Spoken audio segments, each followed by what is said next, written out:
Hello everyone. Myself Abhishek Kumar Kushwaha, and I have completed my BTech from VIT University Vellore campus in the year 2012. और आज इस video में हम लोग VIT की जो ऑनगोइंग काउंसलिंग है उसके बारे में बातचीत करेंगे कि कौन सी ब्रांच आपको सिलेक्शन करना चाहिए और आपकी रैंक में क्या ब्रांच मिल सकती है। हो सकता है कुछ चीज़ें आपके मतलब मैं डिस्कस ना कर पाऊँ, तो उस केस में आप हमें कमेंट कर सकते हैं या फिर अगर आपको ज़्यादा ही डाउट आता है तो कॉल भी कर सकते हैं। ठीक है, मेरा नंबर है 8896282870। चलो, तो आज से यानी 16 मई 2025 आज डेट है। तो आज से सेकेंड फेज की काउंसलिंग शुरू होगी, यानी कि आपका जो सेकेंड फेज 20,000 रैंक ऑनवर्ड से ये आई थिंक 50,000 रैंक तक काउंसलिंग है। I am not very sure. तो यहाँ पे कंप्यूटर साइंस रिलेटेड ब्रांच में वेल्लोर की बात करूँगा, क्योंकि वेल्लोर से ही बीटेक किया है और वेल्लोर के बारे में ही मुझे थोड़ा अच्छे से जानकारी है। मुझे लगता है कि उसके बारे में ही बात करना ज़्यादा अच्छा रहेगा। तो जैसा कि 20,000 रैंक तक में देखें तो कंप्यूटर साइंस रिलेटेड बच्चे, मतलब कंप्यूटर साइंस ब्रांच या उससे रिलेटेड मतलब जो भी ब्रांचें हैं उसमें बच्चे काफ़ी ज़्यादा इंटरेस्टेड रहते हैं। तो वो कहीं ना कहीं कैटेगरी 4 का एग्जैक्ट आइडिया नहीं कि फिलअप हो गई है। हो सकता है कि स्टार्टिंग में 21,000 22,000 रैंक में कैटेगरी 4 में कोई भी स्पेशलाइजेशन आपको मिल जाए। ठीक है, और या फिर कैटेगरी 5 में आप जा सकते हो, अगर मतलब अफोर्ड कर सकते हो तो उसी केस में, क्योंकि फीस 5 लाख रुपए हो जाती है।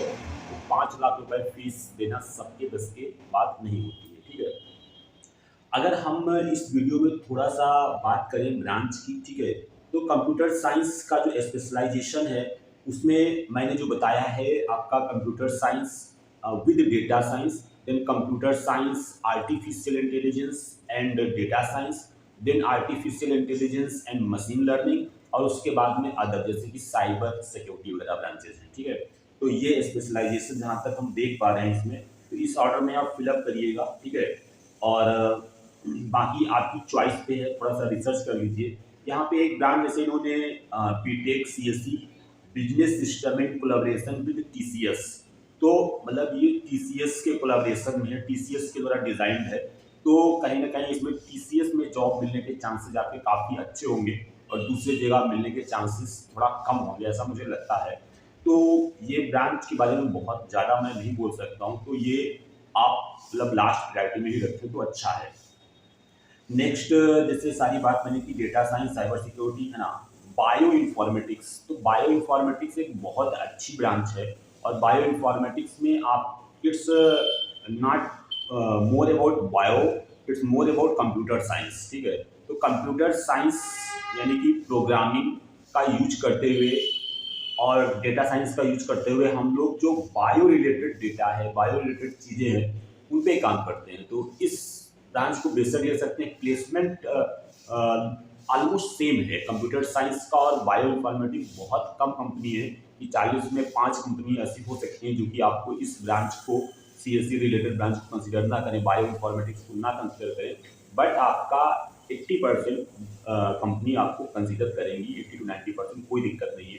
प्लेसमेंट अच्छे हैं। और बट बायो इन्फॉर्मेटिक्स के लिए आपको बेसिक मैथ्स प्रोग्रामिंग की चीज़ें आपको आनी चाहिए, आपको सीखनी पड़ेगी, ये बात आप समझ के मान के चलें। ठीक है, तो बायो इन्फॉर्मेटिक्स आप वीआईटी वेल्लोर के अंदर ले सकते हो किसी भी कैटेगरी में, अगर आपका जो बजट है वो अलाउ कर रहा है। देन अगर हम बायो रिलेटेड और ब्रांचेस की बात करें, तो जैसे कि आपका बायोटेक्नोलॉजी, तो बायोटेक्नोलॉजी का जहाँ तक मेरा एक्सपीरियंस रहा है, मतलब जो हमारे साथ में लोग थे, तो उनका प्लेसमेंट में थोड़ी प्रॉब्लम आती है, ये चीज़ हो जाती है। उसके अलावा वीआईटी वेल्लोर का टैग मतलब काफ़ी मतलब मायने रखता है, तो उससे आपको हायर स्टडीज जाना है तो फिर अच्छा रहेगा, यूएस वगैरह में, फिर उस रिलेटेड फील्ड में आपको जॉब मिल जाएगी। अदरवाइज बायोटेक्नोलॉजी से वीआईटी से ज़्यादा एक्सपेक्ट करना हमारे ख्याल से सही नहीं है। बट सर्विस बेस्ड कंपनीज में बच्चों की जॉब लग जाती है, जैसे टीसीएस या कॉग्निजेंट जैसी कंपनीज में 3-4 लाख के पैकेज पे। ठीक है, और अगर हम बात करें कुछ ब्रांचेज जैसे ईसी है आपका बायोमेडिकल इंजीनियरिंग। ठीक है, बहुत डिटेल इंफॉर्मेशन इसके बारे में नहीं है, बट मेरी तरफ से मैं सजेस्ट नहीं करता इस ब्रांच को। ठीक है, और ये आपका हेल्थ साइंस एंड टेक्नोलॉजी है ना, तो ये ब्रांच ले सकते हो, है ना। इट्स लाइक कि अगर आप वीआईटी वेल्लोर में जाना चाहते हो, है ना, क्योंकि कॉलेज का टैग भी काफ़ी मैटर करता है, जैसे कि आईआईटीज एनआईटीज के बाद में वीआईटी को भी एक नेशनल लेवल पे लोग रिकॉग्नाइज करते हैं, इवन इंटरनेशनल लेवल पे। तो उस केस में आप जा सकते हो, चीज़ें मतलब डिसेंट हैं वीआईटी के बारे में। काफ़ी कुछ नेगेटिव चीज़ें भी हैं, बट मैं वहाँ पे पढ़ा हूँ तो इस बात का एश्योरेंस ले सकता हूँ कि चीज़ें डिसेंट हैं, कोई रैगिंग नहीं है, कोई इस तरह की चीज़ें नहीं है। कॉलेज का माहौल अच्छा है, ठीक है, एज कम्पेयर टू आप मणिपाल ले लो या फिर और कोई कॉलेज जो यूनिवर्सिटी प्राइवेट है, तो वहाँ पे कहीं ना कहीं चीज़ें थोड़ा सा मतलब गड़बड़ हो जाती है कि कुछ कल्चर या क्या बोलना चाहिए ड्रग्स वगैरह ये सारा चीज़ें होती हैं। तो ऐसा तो नहीं है, बट हर चीज़ की अवेलेबिलिटी तो हर जगह कहीं ना कहीं हो जाती है, बट उतना मतलब क्विक एक्सेस नहीं है। मणिपाल वगैरह मैंने सुना है तो उन चीज़ों का थोड़ा ज़्यादा ही इजीली अवेलेबल है, तो वो फिर आपको समझना पड़ेगा। बट एनीवेज, तो उन सब चीज़ों की बात नहीं करते हैं।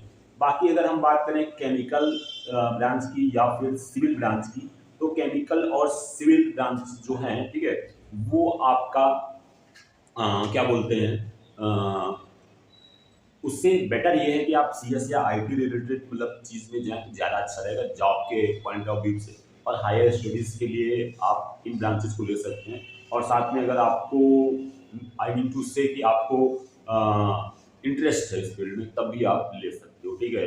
तो काफ़ी कुछ वीडियोस बनाए हैं और इसी तरह से हम धीरे धीरे वीडियोस बनाते रहेंगे। और आज काउंसलिंग स्टार्ट है, तो होप फॉर द बेस्ट कि आपको डिजायर्ड ब्रांच मिल जाए, ठीक है। कैटेगरी ऊपर नीचे हो तो थोड़ा कोई दिक्कत नहीं है, और चॉइस फिलअप कर दीजिए, ठीक है।